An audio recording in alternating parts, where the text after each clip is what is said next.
summer day. Today we're going to be doing Make Your Case, Make a Difference. I just want to make sure that everybody can hear me. If you could just type in on the chat feature who you are and where you're coming from, so we can also introduce each other to everybody else. And this is also where you're going to ask any questions at all. Feel free to, if anything comes up in the session at all, if you have a question for any of the presenters, just go ahead and type it right there, and myself or Meg will interrupt. Meg will interrupt herself, and we can ask those questions to get them answered and stuff like that. And also, if you guys want to chit-chat with each other, that's perfectly fine. That's what this is here for. So it looks like we're all saying hi. I would like to introduce Dan Yeager, Meg Winnicates, and Michael Clarke, who is the Chief of Staff for Massachusetts Senator Eric Lesser, who's also the co-chair of the Massachusetts Committee on Tourism, Arts, and Culture. And you'll find out later why we've roped in Michael Clarke to help us with this advocacy presentation. So I am going to turn it over to Meg and Dan to take over. All right, thanks so much, Heather, and welcome everybody. It's great to have you all here. And please feel free, like Heather said, to interrupt us at any time. I will be keeping an eye on the chat window. And in fact, one of the things that we have in today's webinar is that since advocacy is all about using your voice to support the causes and organizations that we all love, there are chat window prompts on a bunch of the slides today. So anywhere where you see one of these red and pink boxes that says tell us in the chat window, we would love to hear from you what kinds of reactions you're having to the webinar and also to these chat prompts, because hey, the more we know about the people that are here, the better we can advocate, which is why I also wanted to say thank you to those of you who filled out the little tiny survey that went along with signing up for today's webinar. I thought it was really interesting to find out who it was that was interested in joining us for today's webinar. So of the people that responded, 42% of you said that you consider yourself to be politically active, and of the various ways in which we can do advocacy efforts, most of us prefer email advocacy, about a third. 23% like doing in-person meetings or attending rallies or things like that, and 24% of us do advocacy through social media, whether that's interacting with elected officials via Twitter or signing online petitions and tweeting about them and things like that. And then there are about 10% of you who either have done no advocacy before or generally run as far away from it as possible. So a special welcome to those of you who are dipping your toes in the advocacy pool for the first time. So as Heather said, we've got Dan on the line here who's going to be telling us a little bit about crafting an elevator speech and the art of the ask, both of which are incredibly important parts of especially in-person advocacy. And then Michael Clarke is going to be talking to us about what it's like from the legislator's point of view. So what's going on behind the scenes that we don't see when we come in for a meeting, and what things we should be keeping in mind when we're dealing with elected officials and their totally fabulous staff. Thanks. So for those of you who are less familiar with what it is that NEMA does as advocacy already, some of the things that we are doing on your behalf is legislative tracking. So we're keeping an eye on the news to keep an eye out for what kinds of bills are coming up that affect museums. And some of them are the really obvious ones, like the yearly budget in each of our 6 New England states. But there are other things that come up from time to time that directly impact all nonprofits, or specifically ones relating to culture and education. So we keep an eye on all of that, and we do actually depend really heavily on all of you to let us know if you think there's something that we should know about, to email me at any time. So the other sorts of things that we do is that we work in cooperation with other professional service and advocacy organizations. So for those of you who are in Massachusetts, you've probably seen a lot of the work being done by Mass Creative. We work with folks at the Mass Cultural Council. We went down to Connecticut to support CLHO and Connecticut Landmarks and whatnot when they were advocating for receiving their part of the Connecticut state budget. So we've got a picture here of Dan speaking at the rally that was held at the Connecticut State House this spring. We organized I look a events little like intimidating. Day. I look a little They were intimidating very there. intense. Well, you know, it was right in the middle of, you know, who cares, we care. It was very stirring. Nobody else held a candle. So we also organize events, including the upcoming Mass Museums Day, which I'll tell you a little bit more about. And again, we depend a lot on news from you guys. So if you see something that concerns you, want to hear about it. We have a fabulous advocacy committee, but they can't be everywhere. So we depend on you too. So Mass Museums Day is the upcoming advocacy event that's happening here in Massachusetts this fall, October 7th from 2 to 4. We're going to be in the Great Hall of the Massachusetts State House. Last year we were at the Rhode Island State House and did a similar event. There'll be a reception. We've got speakers from various parts of the state government who've agreed to come and say hello and speak in support of museums. And it's an informal way to get to meet with your legislators and their staff and get to highlight the things that make your museum unique. This is the kind of program that we would eventually like to be able to take to all of the New England states, either in rotation or as one big giant celebration, and we're still working on that. So if you're interested, please let me know. If you haven't signed up for Mass Museums Day yet, the RSVP link is there on the screen. It's also available through our website. And if you're interested, we have spots for museums to sign up to bring to the State House. So the bigger, more eye-catching, more interactive, more exciting this event can be, the better. So I encourage you to sign up for that, and we'll get back to the RSVP details about that again later as well.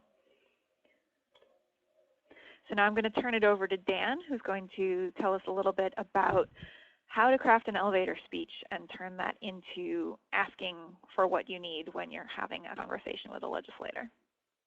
All right. Well, thanks, Meg. Hello, everybody. Glad to be here today.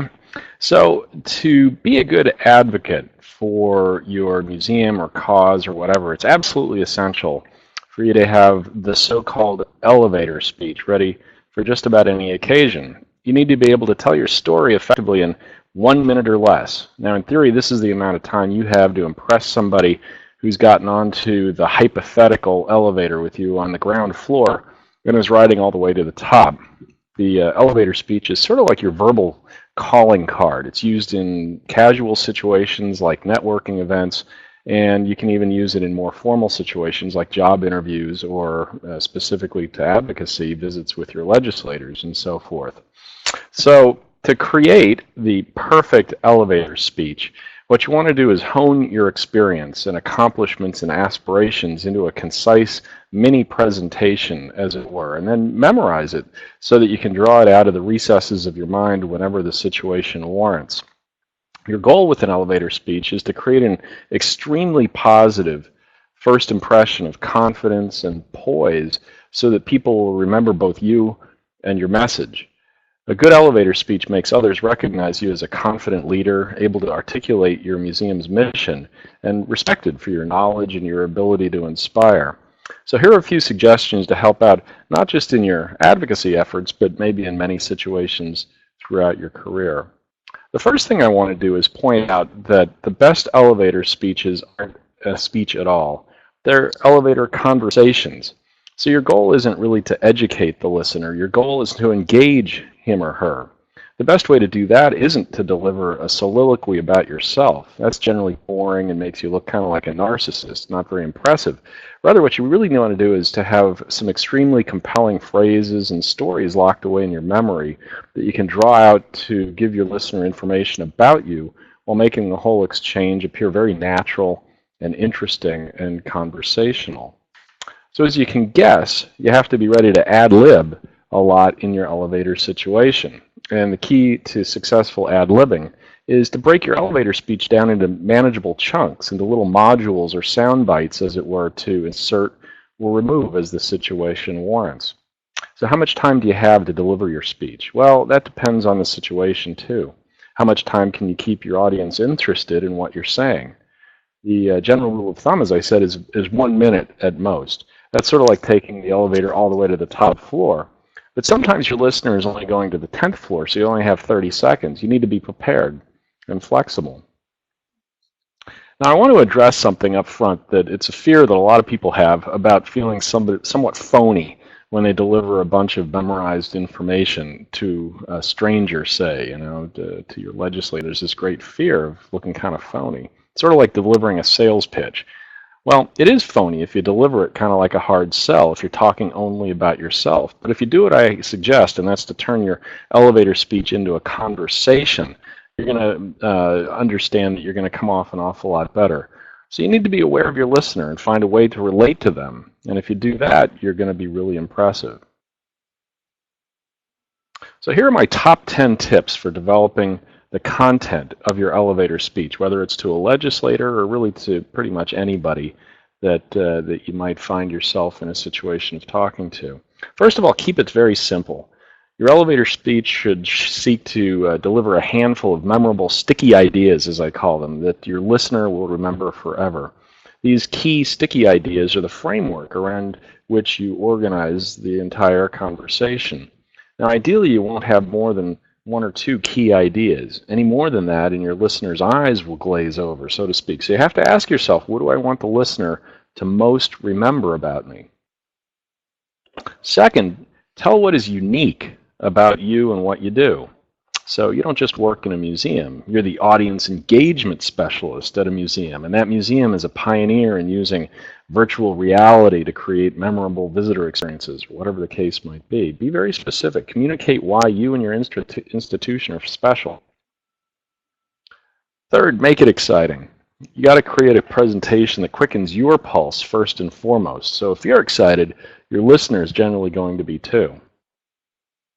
Think of your audience. The best elevator speeches achieve a kind of harmonic resonance between you and your listener, a balance between your listener's interests and your interests. This isn't going to happen if your elevator speech is a sales pitch or a one-sided show and tell. You've got to go for that harmonic resonance. For this reason, as I said, you need to make your elevator speech conversational. In addition to memorizing your speech, you need to have a few questions handy that you can use to draw your listener into a conversation. Tell your story as a story. Use personal anecdotes whenever you can to enliven your message. So you can say something like, there I was, stuck in an epic traffic jam on Route 128 when it came to me, the idea for an automobile exhibition that was the largest event in our museum's history. You tell it as sort of a story. Right? Use very powerful and evocative language that has lots of impact. This is what makes the sticky ideas stick. So you don't just love art, you live for art, right? Your museum's programming doesn't educate kids, it inspires them to aspire. You get the idea. So in this context, judicious use of facts and figures can be very powerful too, conveying your authority and your credibility. There's a big difference in saying, our museum served a lot of school children last year, and by saying, we served more than 25,000 children, 22% of whom had special needs. Right? Big difference. Structure your elevator speech with this simple pattern. Who, what, and why. Communicate who you are, what you do, and why the listener should care. Make sure your elevator speech evolves. As you gain practice and get feedback from your listeners, pay attention to developing new phrases, new content, new ideas based on your listener's reaction, and incorporate those back into your future elevator speeches. And last but not least, make sure your elevator speech has a very clear call to action, an indication of what you'd like your listener to do. When you meet with your legislator, for example, make sure that you're clear about what you want him or her to do. Vote for a piece of legislation that's dear to your heart. Cut the ribbon on your new wing of your museum. Support a grant application, say. Most people are really willing to help out if they're asked the right way, but shockingly, few people actually do the ask. So I want to spend a couple of minutes now on the art of the ask. So in an advocacy context, remember that your ask should be designed to connect your interests with your legislator's interests. Your ask, therefore, needs to communicate two things. First, what can your legislator do for you? What value do they bring to the table? So as I said before, they can vote for legislation, they can support a grant, open a wing, or whatever. That's the value that they bring to the situation that you're in. Second, and just as important, your ask needs to communicate what kind of value you can bring to them. Does your ask enrich their life by connecting them with your mission? It's a very important aspect of any relationship you have with someone. Do you uplift their spirit by validating their generosity? So if they do something for you, does that make them feel good? Do you offer them a source of power or support? In other words, your audience of museum supporters are obviously potential sources of support for that legislator. So you bring that to the table as well. All good asks, I think, reflect a sense of reciprocation. There's always a sort of a value proposition at play. And I know we can argue about this in some ways because it implies that there's no such thing as complete altruism, that there's always kind of an ulterior motive in giving. But to me, if you're going to be truly successful in finding a win-win situation when you make an ask, it has to connect the interests of both you and the person that you're asking. And you need to be aware of those interests. So when you're talking with a legislator, or anyone else you really want to impress, how do you deliver your elevator speech and make the ask? Well, here are a couple of tips. First of all, you should think of your delivery in 3 phases, right? So in phase 1, I want to once again emphasize that you want to nestle your ask into a friendly conversation. It's a little bit awkward, if you just sort of walk in the room and shake hands and immediately blurt out your request. So this is especially important if you're developing a new relationship with a legislator or whoever. Take a little time to get to know your listener and relate a little bit about yourself and your cause. This establishes a lot of rapport and trust. So phase 1 is where your elevator speech comes in handy. You need to be able to talk convincingly about your experiences and aspirations so your listener can begin to feel an affinity with you. A few minutes of small talk might be time well spent. Just be alert for your listener's body language to know if small talk is okay or when to cut it off. So you want to look for, of course, is the person, your listener, drumming their fingers on the table or vacant expressions or subtle glances at their watch or the clock, that type of thing. Phase 2 of your ask. This is making your case. And this is where all your preparation comes in. You want to establish the value proposition here. Why what you're asking for, that is your interests, connects with the interests of your listener. You're setting the stage here in a very evocative manner. So you say something like, Senator Smith, I recognize that you've been a lifelong railroad fan and have filed legislation through the years in support of railroads. Well, our organization is committed to preserving the history and the romance of American railroads, right? So you're recognizing Senator Smith's railroad affinity and you're connecting that affinity with your own mission. And then phase 3 is the big moment, the ask itself. Senator Smith, will you endorse a grant proposal that helps our museum build a new wing that celebrates the history of American railroading? Just like that, you've done it. The die is cast, you've made your ask. Now you have to keep your mouth shut, as tough as that may be, and wait for an answer. And that's very difficult. So how do you deal with the senator's answer, whatever it is? Well, the best scenario is he says yes, right? Congratulations, you've won. Responding to a yes is very easy. You say your thanks, you make sure that everybody is clear on the next steps, and you break out the champagne, right? I couldn't resist putting Tom Brady in here somewhere, you can see. But what if the senator says no? Well, first of all, don't panic. Keep yourself centered and don't take it personally. It's really important for you to listen at this stage very, very carefully. When somebody doesn't give an outright yes to an ask, they usually feel very compelled to explain why. So pay close attention and reflect back to them that they're being heard and that their concerns are legitimate. Make sure that they understood your request correctly. And this is very important to understand because very often a no is based on a misunderstanding. So if you get the sense that there's been a misunderstanding, clarify things immediately and you might be able to turn the no into a yes. But focus on the reasons that they say no and see if it's really a maybe. If the no is based on principle or it's permanently beyond their means or serves none of their interests, to say yes, you can be pretty sure that no is a no. But everything else I would consider to be a maybe. So how do you deal with maybes? Maybes are real frustrating. You know, they're slippery fish. They're not a clear yes, not a clear no. But I think your challenge with a maybe is to actually define it. Now, it could be that the maybe is based on your listener's circumstances.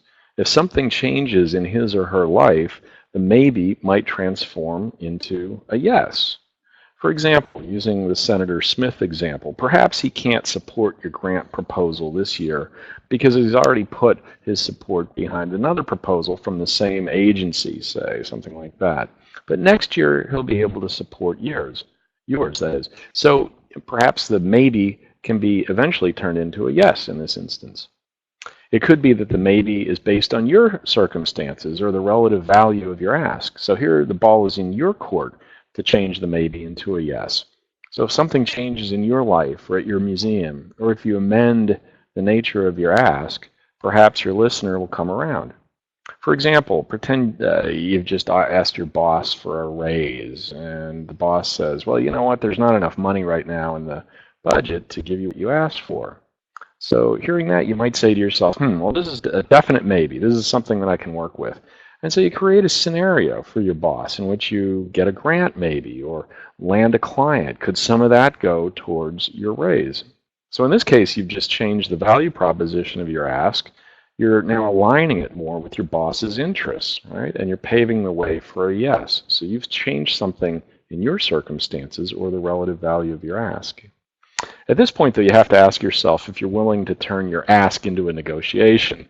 And in a sense, the minute you change the value proposition of your ask, though, you've turned it into a negotiation. But sometimes that's the real value of getting a maybe as a response to asking for something. It causes you to reassess how your interests are served by that ask and causes you to explore if your interests are maybe better served by asking for something different or engaging in an outright negotiation. An ask often puts you into kind of a yes or no or an either or black and white mindset, right? But maybes force you into freeing yourself from this and seeing the full spectrum of possibilities that might in the end serve your interests a little better. The ask often takes you into unexpected waters, so it's important for you to maintain your inner balance, as it were, and remain flexible for all possible outcomes. With no's and maybes especially, don't allow yourself to slide into negative energy. Try to stay positive and creative and centered. Go to the emotional balcony if necessary. And everybody know what the emotional balcony is. You know, you don't get yourself so personally invested in it.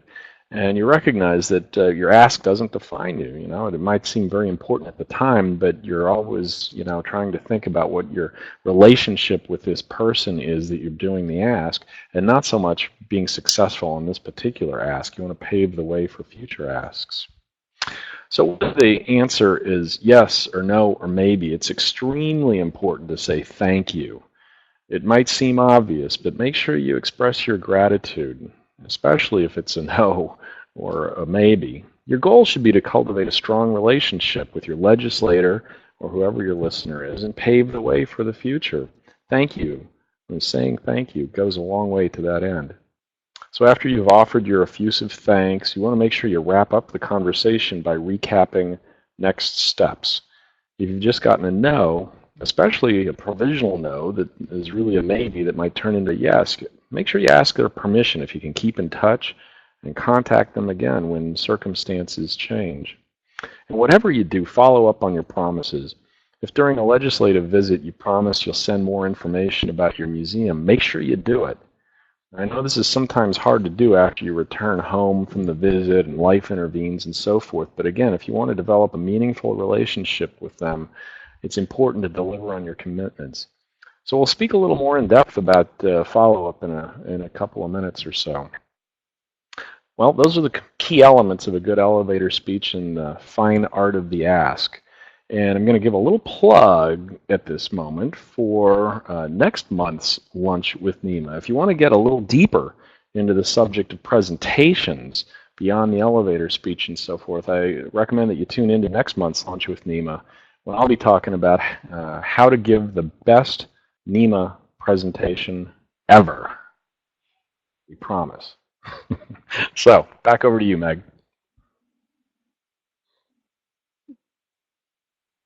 Thanks, Dan. So There we go.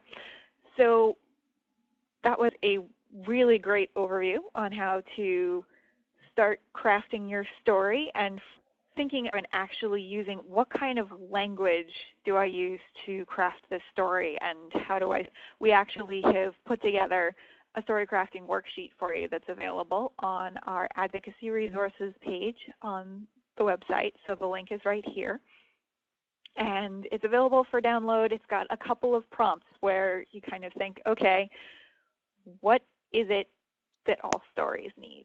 And start putting it together with the people and the connections and the plot, right? Just like Dan was saying, you need your story, you need the things that make it exciting and the things that will draw your audience in, and then you need a call to action. So we have a worksheet here for you to use when crafting a story, and this can be used in pretty much any situation. Like Dan said, it's not just talking to a legislator or their staff.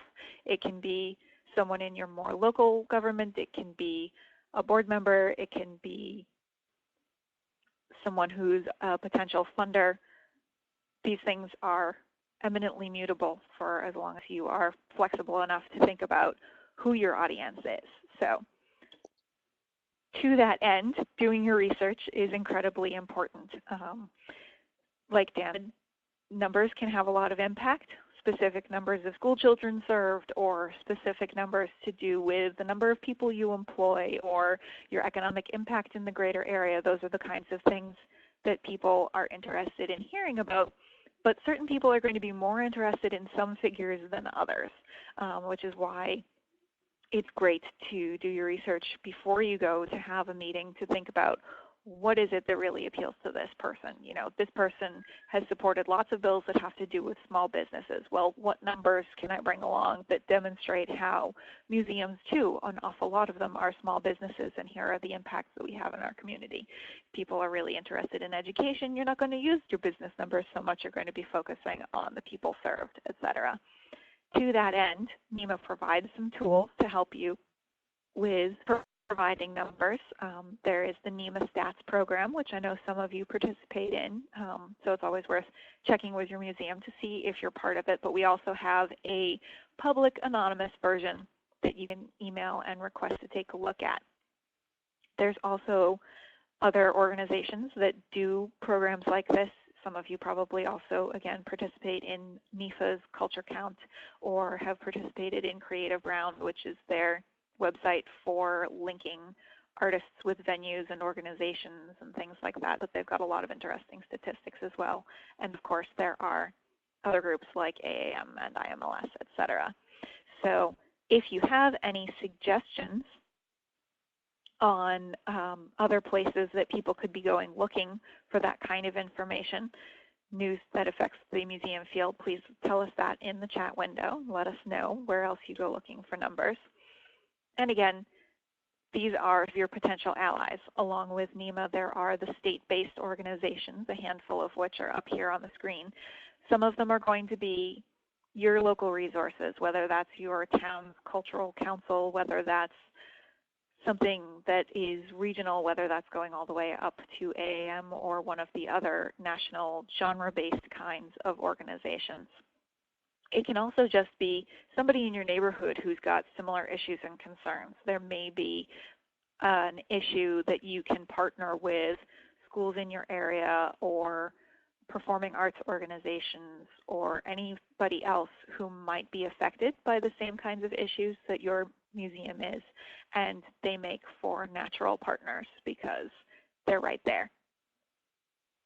So again, if you have any ideas or suggestions in the chat window, anybody, for instance, that you've collaborated with in the past for a project, whether that's grant funding or influence on something that happened on a local level, we would love to hear about that.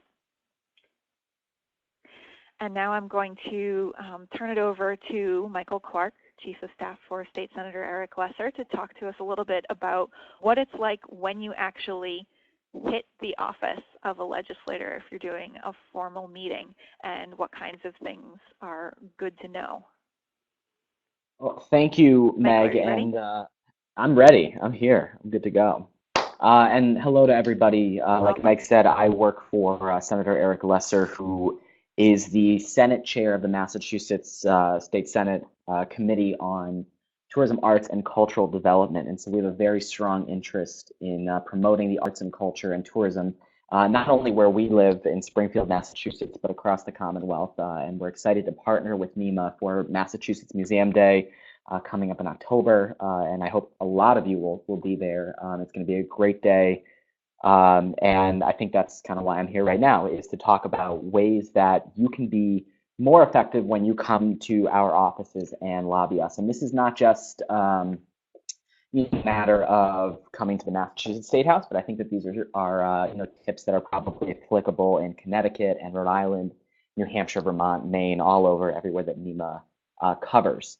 I think Dan did a really great job of highlighting a lot of the things that we want to hear when you come to an office. And what I found, at least in my time in the Senate, is that there really are kind of three types of advocates that come door to door. And so, when you're coming to the office for a meeting, it's important to keep in mind that there are different types of people who come in. And the first, probably most common type of person who visits us is what I would call political advocate. And those are people who come for every cause, and they come in for everything, and they drop off their flyers, and sometimes they want to talk, sometimes they don't, but they're just looking to make sure that you know about what they care about. And those are typically people who are individuals, and they care about a specific cause. The second type of person who comes often is someone who comes in with the lobbyist. They come in with the firm that they've hired to represent their industry, whether it's the insurance industry, they are a union like the Carmen in Boston for the tea, or sometimes even NEMA. And then, of course, there's the people who organizations like NEMA engage, which are the boots on the ground, the people that work in museums and work in the industry, who represent a singular cause. And oftentimes that's whether it's cultural funding through Mass Cultural Council, it is grant funding through organizations that Meg mentioned, like Mass Creative and Mass Cultural Council, Mass Office of Tourism and Travel, which I know does a little bit of work as well in that area. And those, that's kind of where I'm going to be focusing right now. So I think the first and probably most important thing you can do when you come to speak to a legislator is to make an appointment. Because typically what happens if there is not an appointment that's made is that you'll get whoever is the person you see first. So in our office, that's our communications director who sits in front of the door, and he'll be very nice and he'll listen to everything you say, but the information will get back to us, but it's certainly not going to be as impactful as talking to a chief of staff, a legislative director, or a senator. And on that same note, it's important to remember that it's not always necessary to speak with a senator.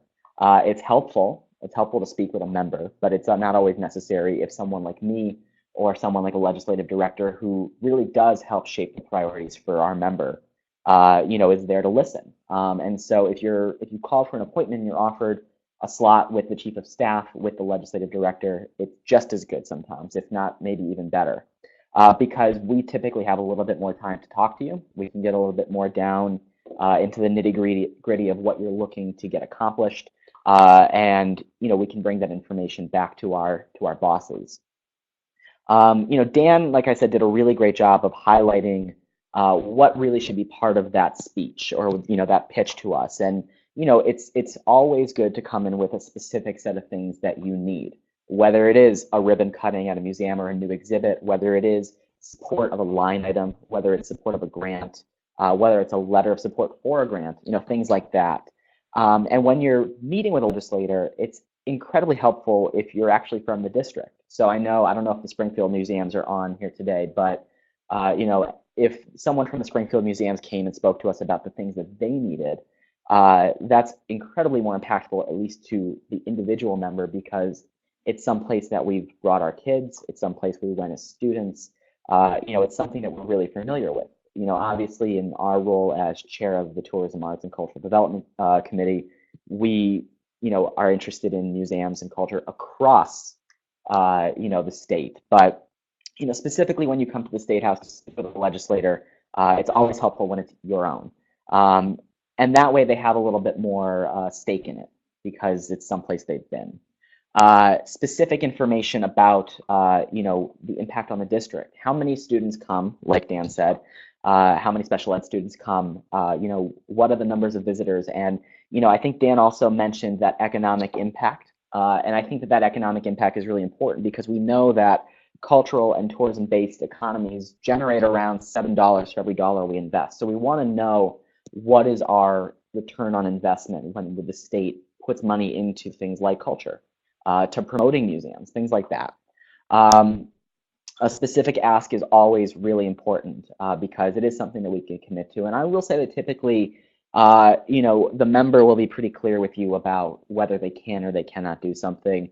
More often than not, they want to be helpful. They want to be helpful because they understand it's important. But I think one of the things that a lot of members of the House and the Senate sometimes don't always remember is how important museums are for the economy and how important tourism spending and cultural spending is for the economy. And that's not just for people who are currently in the economy, not for those of us who spend money, but also for the impact it has for people coming out. That's people that we're hiring because they're now qualified to work in a museum. That's people that are, going to go into art school. They're going to go in to learn how to run a museum. It's important because there's a wide-reaching sort of effect that we have, when we make these investments, whether it is for improving educational outcomes. And I know Mass Cultural Council has done a really good report on what it looks like when students participate in things like orchestras. So really important to remind them why it's important we make these investments because, at least for Massachusetts, we are underfunding cultural spending, which I think is probably pretty similar across the country. We don't have the same sort of attention and value of it as widespread as it should be. We're working on it. I think we're doing a good job of working on it, but it's not where it needs to be. And so reminding them of when there is a cut, when times are tough, we really shouldn't always just go to what seems like low-hanging fruit because it's not low-hanging fruit. That's an important thing to remind them. And finally, why should we care? Why should we care about what you're saying to us? And obviously, there's a really good reason why we should care, but articulating why we should care about what you're saying is always important. It's always good to leave a handout, something that kind of hits your major points. If you have legislative priorities, something that highlights the bill numbers. And also, that piece of doing your research before you go in, because I can't say, enough how often, and unfortunately it does happen, when someone will come in to advocate for their cause and they ask that we co-sponsor a bill that we're already co-sponsoring. It's definitely impressive when someone comes in and says, we really appreciate your support on this bill. We also want you to support this bill. We had recently someone come in from a different organization representing some transportation stuff, and they said that, and reminder, I'm in Springfield, Massachusetts, which is all the way out in western Massachusetts, that our constituents use the T, and they use the Massachusetts Transit Authority, Bay Transit Authority, and my boss's response was, well, that's not true because the closest T stop is 55 miles from my district. So demonstrating that you understand the dynamic of the district, demonstrating that you have an understanding of where we're coming from and what the constraints that we have are, is really important in trying to be effective for your cause. But like I said, more often than not, we want to be as supportive as possible. And I think Dan did a good job of talking about the reasons why sometimes we can't be. But we're usually pretty good about trying to find a solution, syncing you up with another member who is taking the lead on something and, kind of quietly ushering some support behind it in that way. We're here to be helpful. We're here to make sure that, organizations like NEMA and like the members that they represent, really do, get the things they need. But I think there's always a political question that exists in there. And so being sensitive to the political aspect of it, as much as, we're trying to be sensitive to, the fact that this is what you do for a living, is really important. So, that's kind of the highlights of what I would say is, typically expect that it's going to be a 20-25 minute meeting and that you should hit your points as we go. And, typically if you can send information ahead of time, that's also a good thing because it means that someone like me can prepare my boss or prepare myself for that meeting, and we can have a really good conversation about the things we're looking for, the things that you're interested in, and the things that you're talking about. So those are kind of my main go-to points on how to effectively talk to us. But important point number one, just to reiterate, make an appointment, because it's going to be that much more effective, and we're expecting you.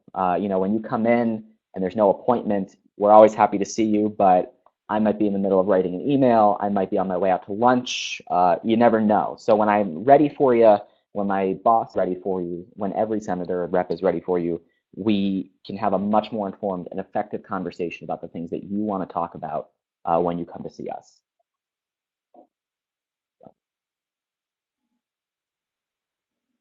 That's what I got for right now. Yeah.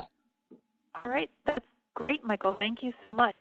Just if anybody has any questions for Michael, he's going to be on the line with us till the end. So feel free to type things in the chat window, and I will. A couple of other things to think about when you have a meeting with a legislator is that being able to say something good, thank people publicly. Ask to see if you could take a photo with your legislator.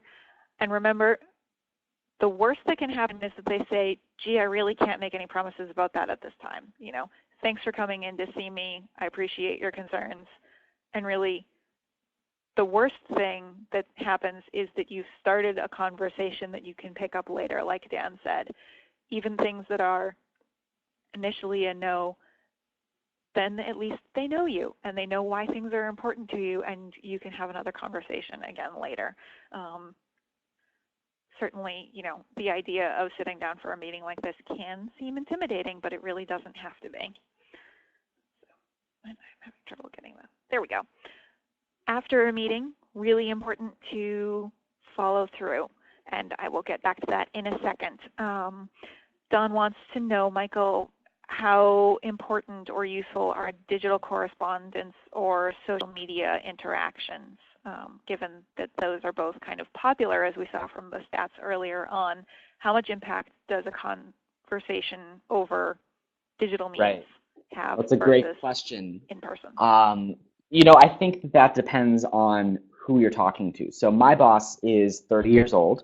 We have a very active social media profile. We respond to messages that come in on our Facebook page, through Twitter, things like that. We're very active that way.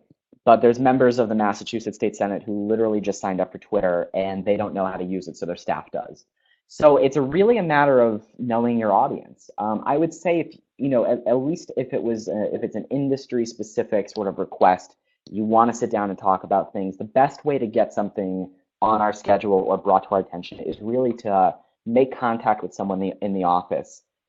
Me, for instance, ask for the chief of staff's information. Send it through email. That's always a good way to do. Or if you have something that you want, sort of brought to our attention, again, mail it to us.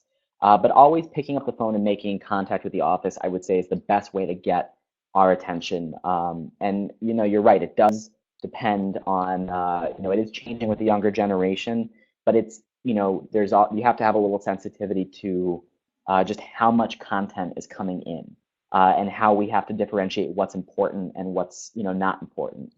So calling us and telling us that this is something that we should talk to you about, or you want to talk to us, is always going to be way more effective than than just sending it through Facebook, just because of the sheer amount of content that comes through.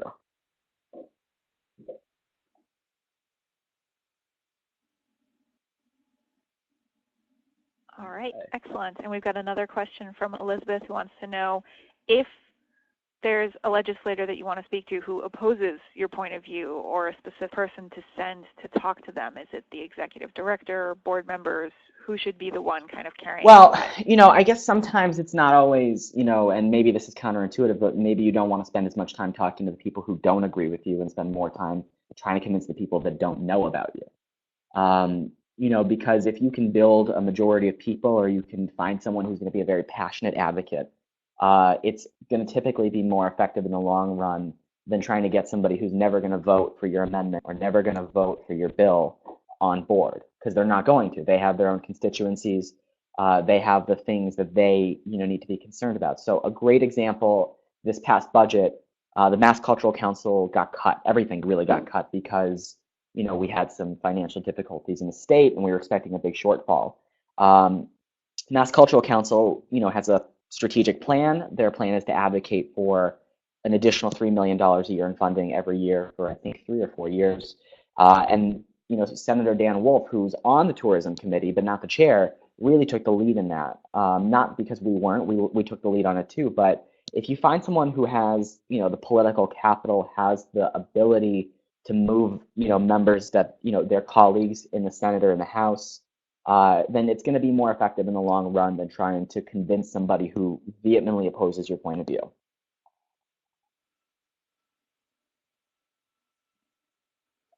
All right.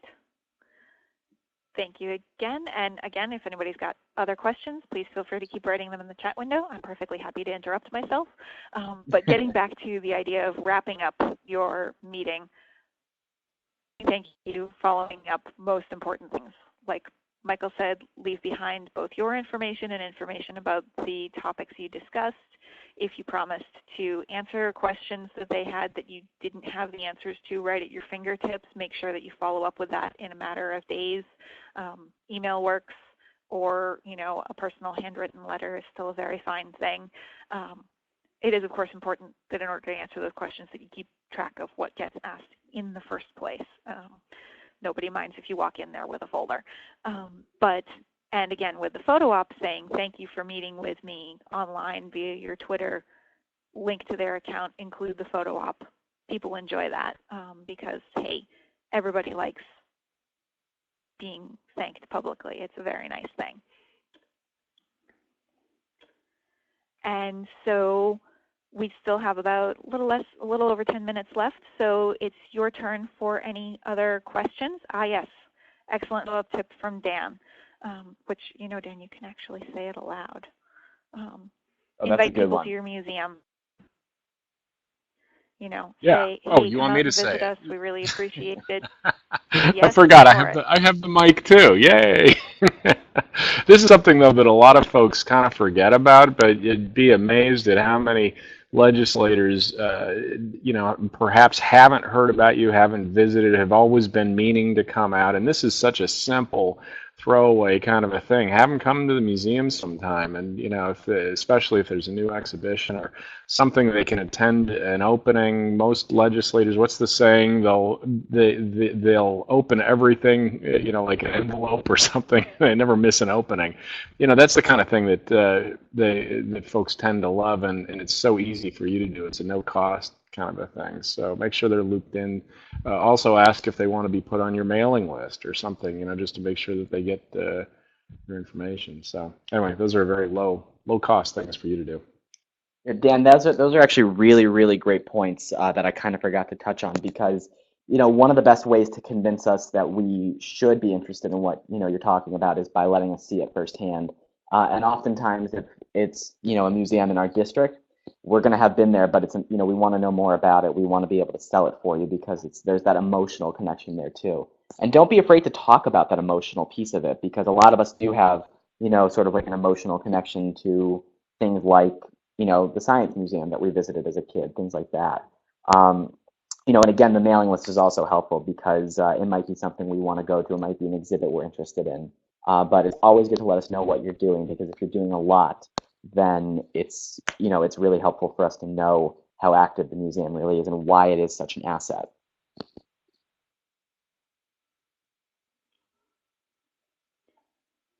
Absolutely, which is why if you're interested in signing your museum up to participate in Mass Museums Day, if you'd like to have a tabletop display, one of the things you would want to think about bringing would be whatever your most recent events calendar is, announcements for new exhibitions, cool programming coming up, etc. Because that way you have something to point to when someone says, so what is it exactly that you guys do anyway? Tell me all about it. So to reiterate, we've got sign up for Massachusetts Museums Day. You can do that online through our website. You can also email me if you're interested in signing up for a tabletop display. We've still got about 2/3 of the table space that we've got available left for people to sign up. And if you are not in Massachusetts and want to plan an advocacy event or need some help with things, feel free to either contact me or check out our advocacy resources online. We're adding to them all the time. At the moment, we've got a list of other organizations that have useful information, as well as some worksheets, et cetera, and there will be more of that as we get closer to the Mass Museums Day event as well. So if anybody had any final questions, please feel free to type them in the window here. Otherwise, thanks again to Dan and to Michael for your presentation this afternoon, and thanks to everybody for being here, and we look forward to seeing you at advocacy events in October and elsewhere. Thanks so much for having me. Yeah, thank you, Michael. It's been terrific, and thanks to the senator as well for lending you out for a bit. I think he's happy to get rid of me. Yeah. Well, thanks also to everybody that's been with us, and Meg, excellent job pulling this together. Meg's done a great job with these advocacy resources that she is showing you here online. So I really do encourage you to get over there and take a look at it and participate. So thanks again.